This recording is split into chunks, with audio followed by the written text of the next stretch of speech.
আজকে মেয়ে কি খাবার নিয়ে এসছে দেখা যাক। ওয়াও, নাইস মোগলাই নিয়ে এসছে। এটা কি দেখো, এখন এটা খাওয়াবে। আর আকাশে ওদিকে প্রচুর মেঘ, বিদ্যুৎ চমকাচ্ছে, মেঘও ডাকছে, জানি না ঝড় বৃষ্টি হবে হয়তো। তো চলো এখন এগুলো খেতে হবে। সাথে একটু ঝাল ঝাল আলুর তরকারি দিয়ে দিয়েছে, তবে এটা ঝাল ঝাল হবে তাই না?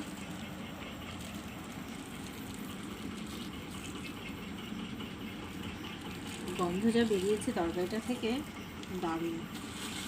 আর সাথে আছে স্যালাড, স্যালাডটা দিয়ে দিই।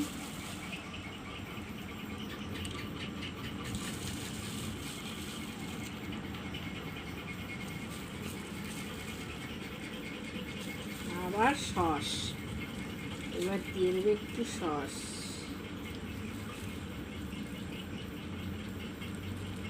সাজিয়ে গুছিয়ে খেতে বেশ ভালোই লাগে।